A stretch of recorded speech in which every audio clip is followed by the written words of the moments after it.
What's up, everyone? Welcome to another edition of the Wake and Jake College Football Show. I am back after a short hiatus. We're officially under 100 days to college football. It's time we get back to it. This week, we'll be going through my biggest questions for each and every Big Ten team. We'll be doing this for every Power 4 conference moving forward. Then we'll start to get into some conference previews, win totals, season predictions, that sort of thing. Because like I said, we're under 100 days to college football, which means shit is getting real. So let's get into it. There's definitely a lot of news that I could be getting into right now. I think I'm going to skip it this time around just because a lot of it has to do with the SEC being the biggest crybabies ever. I might do just a solo episode solely on how annoying the SEC has become. So we'll skip over all of that, even though we could probably talk for an hour on the SEC. The one thing I did want to touch on, though, is that the playoffs, they actually are going to be seeded the way they finish the season. We're not going to be having Oregon getting screwed this year. It is actually going to be first overall seed, second overall seed, third overall seed, fourth overall seed get ranked as such. So you won't have Oregon getting shafted and playing the winner of Ohio State and Tennessee. You won't have Tennessee going on the road to Ohio State when they probably should have been hosting like SMU or something like that. I know there are some people who are like, well, it was just 1 year. We should have waited and seen how it would play out a second year, all this stuff, yada yada. No. I like that we're going to it. I think they should have just done that to begin with because, again, we saw what happened to Oregon, and that just was not fair. We saw what happened to Tennessee, and that just was not fair. Um, I'm glad that they decided to do this. I'm glad they are making that change. That's all I had on news. Like I said, I might be doing a whole other episode on the SEC and how much they suck. All right. Biggest questions for every Big Ten team. Starting with Illinois, we're just gonna go alphabetical. Um, can they repeat last year's success and be on the bubble or possibly make the playoffs? I guess honestly, a bigger question for them should be how do they replace what is the wide receiver room going to look like? And that's going to be a question for a few other teams you'll see because Illinois is returning decent production at basically every single position except for the wide receivers. They brought in some transfers, not big names by any means, but they brought in some transfers. So maybe it's going to be fine, but Franklin and Bryant were studs last year. And I think it's nearly impossible to replace those two. And because of that, I'm not down on Illinois because again, they return a lot of production at basically every position. I just don't know if they're going to be more successful than they were last year. Um, I think the wide receivers might hamper them a little bit. But again, I could be wrong. I could be very wrong. They might do the exact same thing they did last year and maybe even make the playoffs this year. I don't know. I just don't think it's going to happen. I'm not down on Illinois this year. I'm just repeating that success is going to be more difficult this year. Indiana. How does Indiana do with a much more difficult schedule this year? The biggest gripe with the SEC and maybe some other fans too is Illinois should not be making the playoffs. Or not Illinois, sorry. Indiana should not be making the playoffs because they played such an easy schedule. And then my defense to that is, well, if you are given an easy schedule, you should dominate it. And that's exactly what Indiana did. So that's what good teams do. Indiana was a good team. They deserve to make the playoffs. That's a whole other argument and rant for a different day. And actually, we shouldn't be even having that one anymore because we're past it. It's in the past. We don't worry about the past. Um, but just to run through, last year, 11-1, very easy schedule. This year, they do not play Northwestern. They do not play Nebraska. They do not play Michigan, Ohio State, or Washington, which are better than Northwestern and Nebraska. I get that.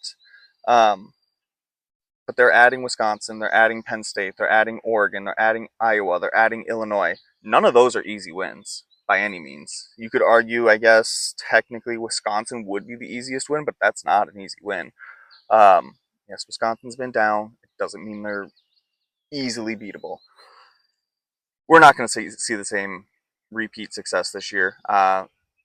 Indiana is not going 11-1. they are going to probably drop 2 or 3 games at least, and that's if they're playing their absolute best and upset a couple teams. We're going to see a drop off from Indiana. Doesn't mean they're a bad team. Doesn't mean they're a great team, though, definitely. And it doesn't mean that they didn't deserve to make the playoffs last year or that Kirk Cinetti is a bad coach or anything like that. No, no. They have a much harder schedule this year. They are a good team. They may not be a great team, but they are still a good team. They'll probably win one of these when they probably shouldn't. But in the end, it's a much harder schedule, and they are not going to repeat the success they had last year. And then we got Iowa. Did they finally find a competent quarterback in the transfer portal? I'm just going to run through Iowa starters the last, I guess, 5 years, since 2020. Spencer Petras, Alex Padilla, Deacon Hill, Cade McNamara, Brendan Sullivan. I understand some other quarterbacks played a few snaps here and there and whatnot. Those are the main ones that they've had since 2020.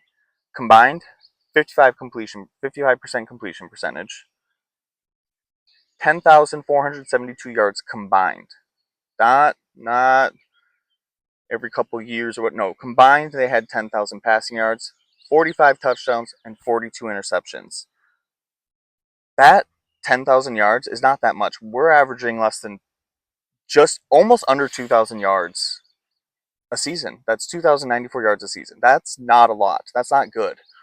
Uh, 9 touchdowns a year, 8 interceptions, over 8 interceptions. We all know it. I don't have to give you these stats. I could just say Iowa's had terrible quarterbacks the last 5 years, or you could go back further if you would like.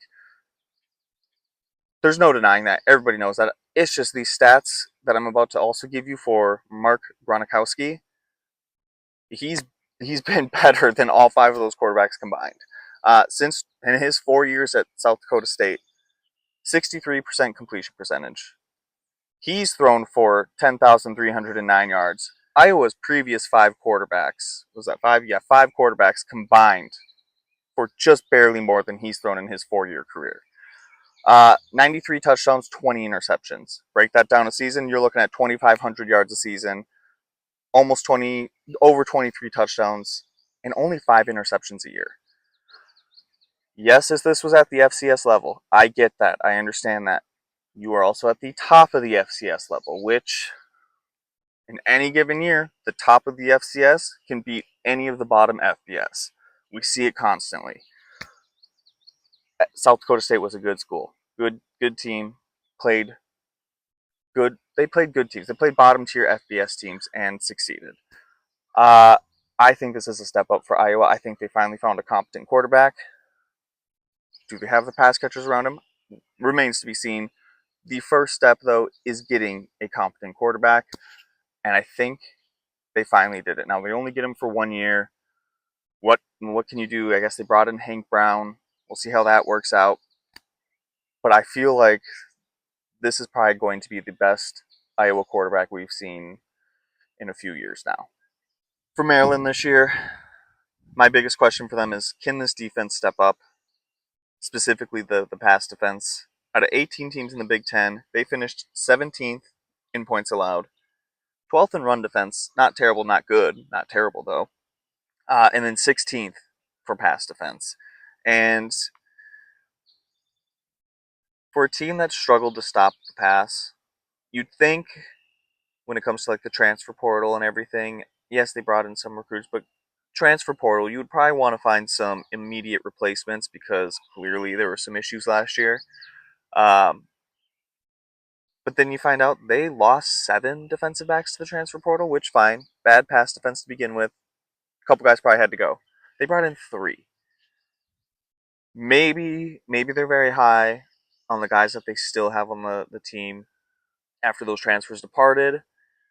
Maybe they only had 1 or 2 holes they feel like they needed to fill, and that's why they only brought in 3. I don't know.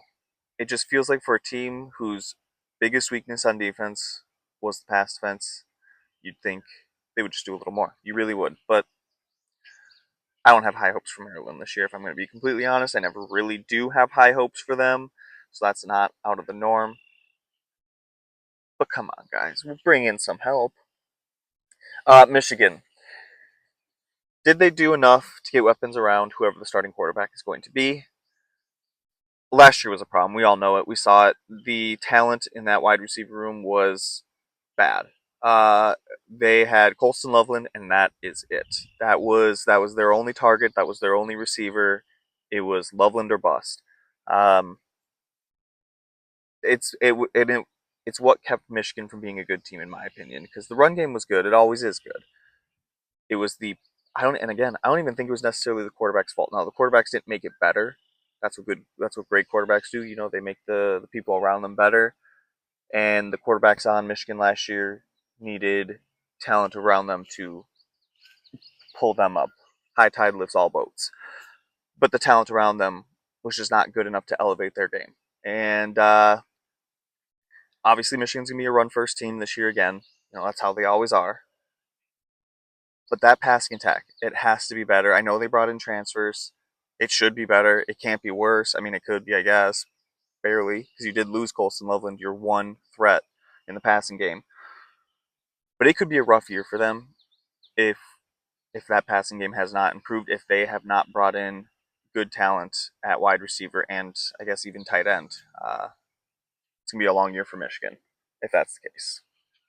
Michigan State, Aiden Childs, can he take the next step this year? And I think he will. I do. If you watch last year, he was terrible. Not he wasn't great. He was not good in the first half of the season. He lot of turnovers. Lots of turnovers. But he cut down on those.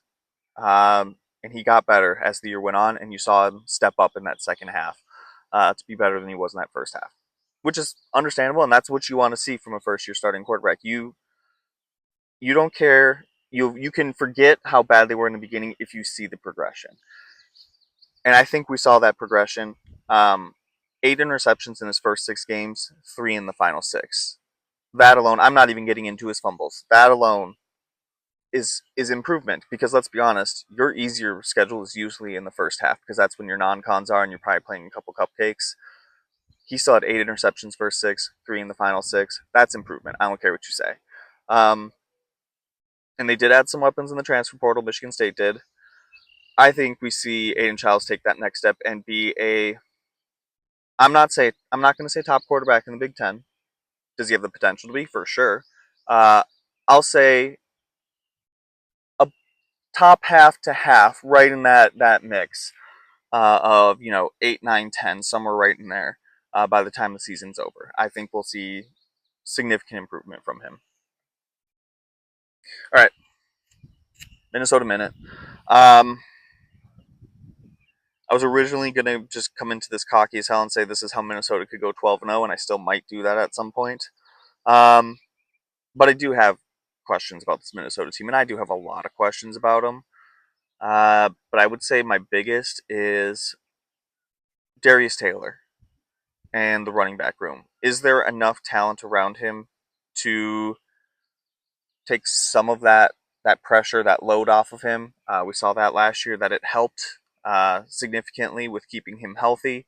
Um, Getting involved in the passing game was also crucial to that. But do they have enough talent in the room? Because if it's just Darius Taylor or bust, I don't love that. Can it be successful? Yes. Do I love it? No, not at all. Uh, and I like what Minnesota's done in the portal. I've said it before. I think they did a great job in the portal,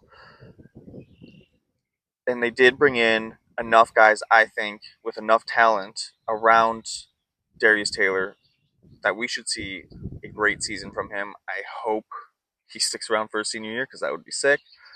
But we might see Darius Taylor head off to the NFL after this year because I think he's going to stay healthy and have another monster year. Um, Minnesota definitely did enough in the transfer portal to put enough talent around him to alleviate that load. All right, we got my favorite Big Ten team besides Minnesota. I'm just kidding. I absolutely hate them. Nebraska. They drive me nuts. My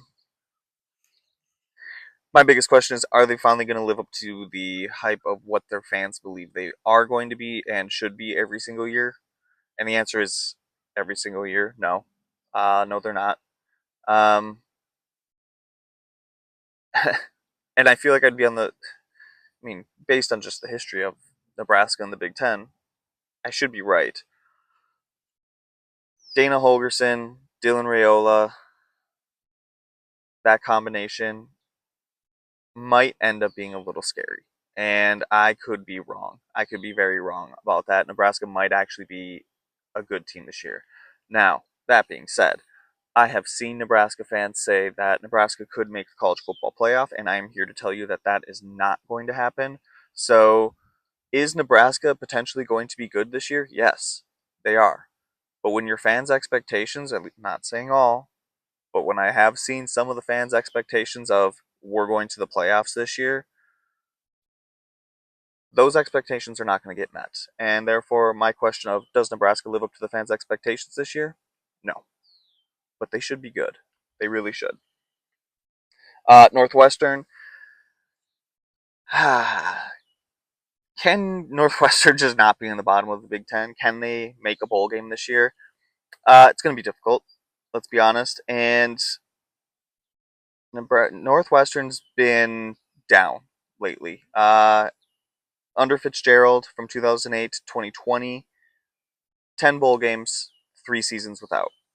That's fantastic for Northwestern. We all know the success that Fitzgerald had. Now he was there past 2020. I understand that, um, but from that those 13 seasons, they only missed out on 3 bowl seasons, 3 bowl games.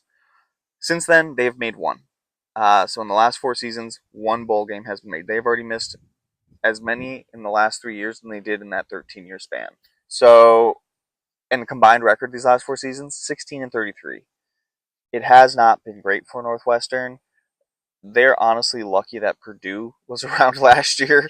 Uh, let's be honest. I don't love Northwestern's chances. We all know how hard it is to win there. I don't think they're going to make a bowl game. Ohio State. How do you replace that running back duo of Judkins and Henderson? Because that I said it last year. That is exactly what they needed. Is they needed to, similar to Darius Taylor, take some of that load off of Henderson, and so you bring in another star back, and you just split them right down the middle, essentially. And it was the best thing that they ever did. Henderson stayed healthy for a full season and looked great. Judkins also looked great. How do you replace that? They had over and your third leading rusher, Will Howard, is also gone. So essentially, you're losing your top 3 rushers now. That's over 2,300 yards and 31 touchdowns of production. That's just gone to the NFL draft, gone on to bigger, better things. Brand new starting quarterback. I guess experienced receivers. How does that running back room stack up? Because with a brand new quarterback, you need a solid run game more often than not. Uh, Again, brand new quarterbacks tend to struggle a little bit at the beginning. It's nice to have a run game to rely on. Does Ohio State have enough talent to replace those two? Those two, NFL talent, both had over 1,000 yards rushing. I mean, or close to it, I should say. Uh, you're not going to replace them. It's nearly impossible to. I think the running back room can be good, but it is going to be a drop off, and it is going to be a little bit of a shock. I personally believe, because again, it's just impossible to replace that production. All right, for Oregon, can they have the same success that they had in the first year in the Big Ten? They came into last year undefeated, won the Big Ten championship game, and then lost to Ohio State in the playoffs. Um, I think they can. I don't know that they're necessarily going to go undefeated again, just because that's very difficult to do, and it's hard to see teams go completely undefeated. But I do think they return enough production on both sides of the ball to, you know, to be at least a one-loss, two-loss team for sure, and definitely make the playoffs. Um, there were some holes, that they had on that team after the draft, Dylan Gabriel, that sort of thing. But they did bring in guys who have enough production at previous schools to make you think that they've plugged all those holes. And the fact that they didn't seem to, well, we'll get into Nico Iamaliava. They weren't really interested in any quarterbacks in the transfer portal, which makes you think they might be really high on Dante Moore. So I think Oregon's going to be okay because, like I said, they would have been the biggest thing people probably were thinking was, ooh, is Oregon going to go and get a quarterback out of the portal? And they didn't, which means, like I said, I think they have enough faith in Dante Moore, which is kind of scary if they think he's going to be that good. Um, Oregon probably, I'm not saying they're going to go undefeated, but they will be in the running for the Big Ten championship game and more than likely making the playoffs. Penn State, similar to Michigan, are the pass catchers going to be better this year?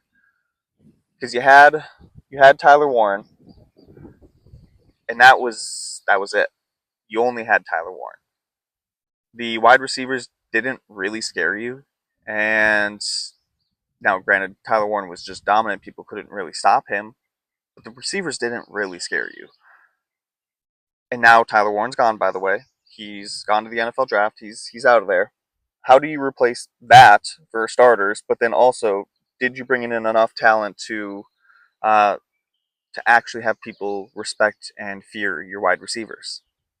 Because let's be honest, now that Henderson and Judkins are gone, Penn State has the best running back room in the entire country, the best duo. They are going to be the next Judkins and Smith. They should have been last year, or Smith, sorry, Henderson. Um, but yeah, they're going to be Travion Henderson and Quinshon Judkins from last year. Your quarterback is going to be, I mean, is considered to be probably a top 2 round draft pick. Some people probably say 3, but he's going to get drafted next year. He's a good quarterback. Did you bring in enough talent through the portal, through recruiting, through whatever, to make teams respect them, to be scared, to think that someone outside the tight end is going to catch the ball? Purdue.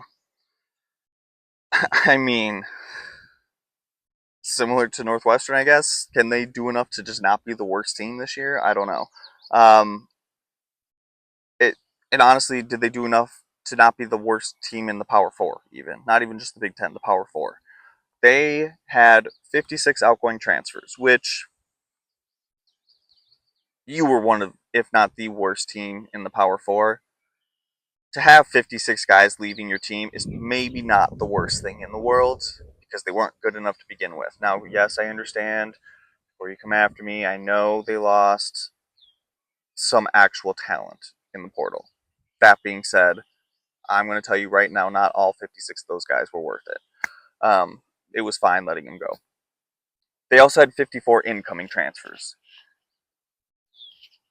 We'll see. I think this is obviously, okay. First of all, obviously this is a completely new team this year. New coach. You're going to have a brand new offense and a brand new defense because everybody already left. Um, I think they should, based on just their coach, Barry Odom, they should be more competitive this year. They shouldn't just get run over by every single team and expect to be a win every single week. Um, that being said, I don't have super high hopes for Purdue this year. I just think they'll be better than last year. Rutgers, I have questions about their defense, but I guess the bigger question is how do you replace Kyle Monangai? Because he was such a vital part of that offense last year. Actually, for the last 2 years, he has been their most important player on offense. And when you have a quarterback like Ethan Kaliakmanis, you need a good run game around him because if you rely on him, you're screwed. Gopher fans know what I'm talking about. We've seen enough of him, at Minnesota. I've seen enough of him at Rutgers too to just know that what you see is what you got. It's probably not going to get much better, and you need a good run game around him. And Kyle Monangai was such a workhorse that how are you going to replace him? Um, I mean, he had over back-to-back seasons over 1,200 yards. They're not going to have a guy do that. Can they have two guys combined for that? Sure, hopefully they need it. Um, but I really don't think that they have that production to replace a workhorse like him. It's going to have to be probably running back by committee to get the same numbers even, which is might not be great for Rutgers. We'll see. UCLA, I have so many questions because they're just making so many weird decisions. Madani Amaliava, that whole story going back to him first going to be signing with UCLA, last minute going to Arkansas, spending the spring at Arkansas, then going back to UCLA, and they allow him in, and now Arkansas is suing the Amaliava family or whoever to get that some of that money back. That's not even. I mean, that's just a crazy story in itself. My biggest question though is Nico Iamaliava, who made, and we'll talk about him later. So I'll just say this: I'm curious how Nico Iamaliava does after leaving a Josh Heupel offense where we've seen so many quarterbacks succeed, being statistically one of if not the worst quarterbacks under Josh Heupel, and then leaving, going to a team like UCLA and claiming it's because we left because we didn't like the offense. One of the most bizarre things ever.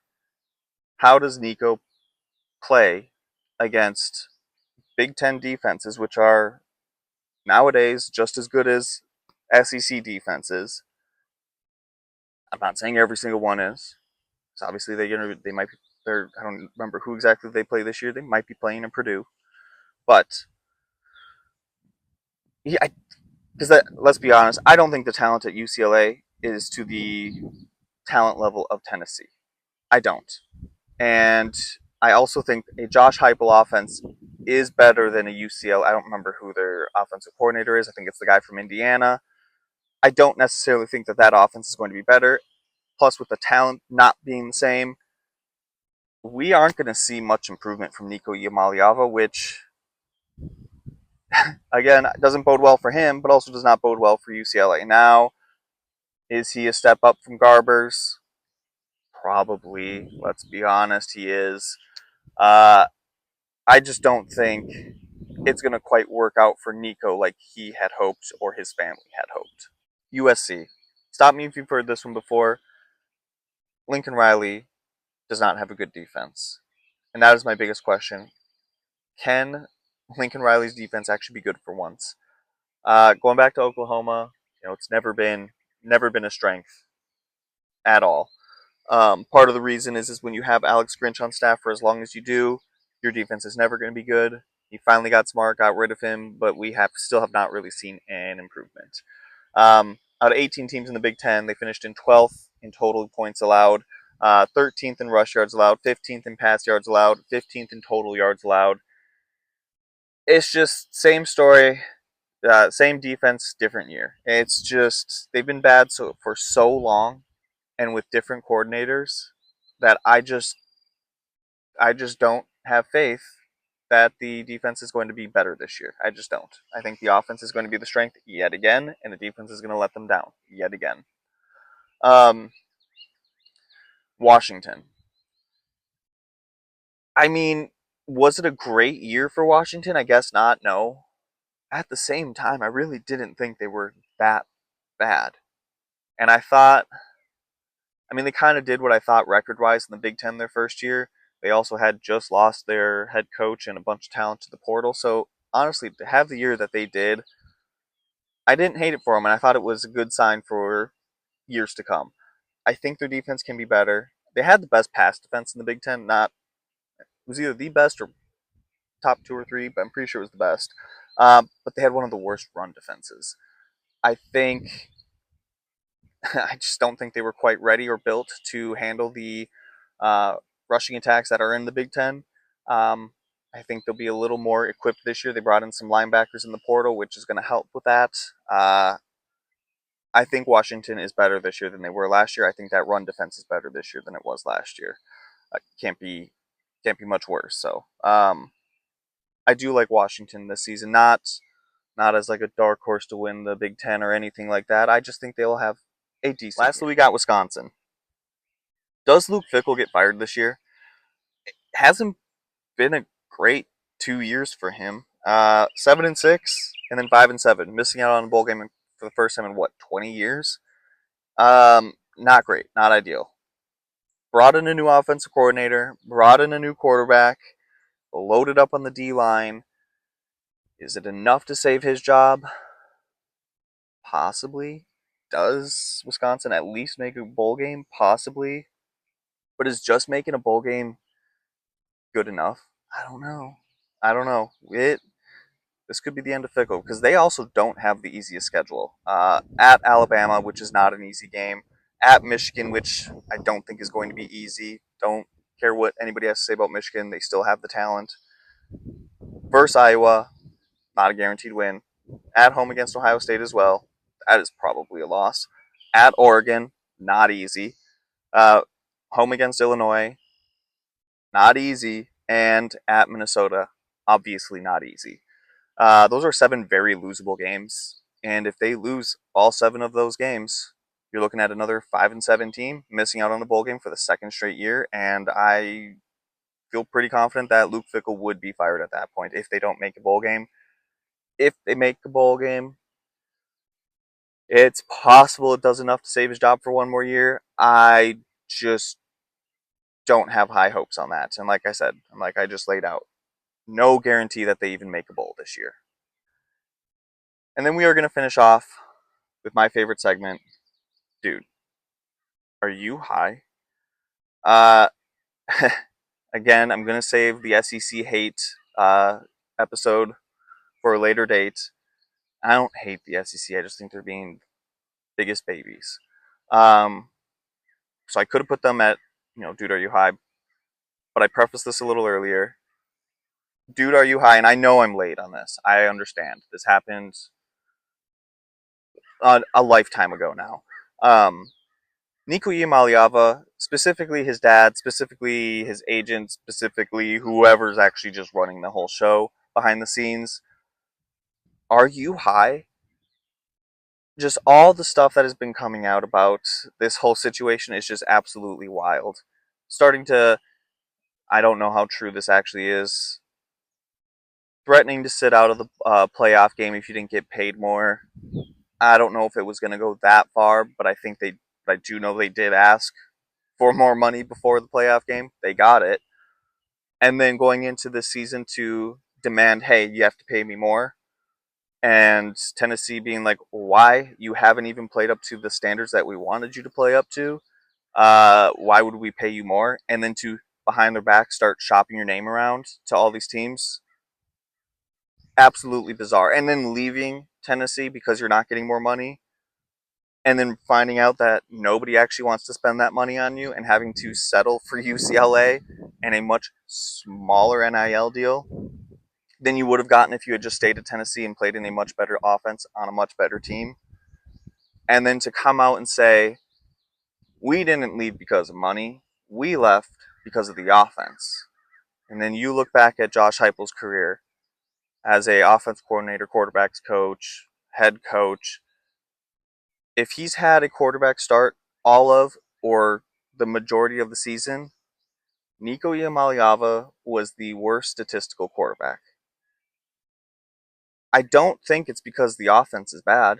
I think it's because the quarterback didn't capitalize. Do I think Nico was bad last year? No. Do I think he was great? No. He missed so many wide open receivers where if he had just connected on a couple more of those, Tennessee maybe even loses one less game in the season.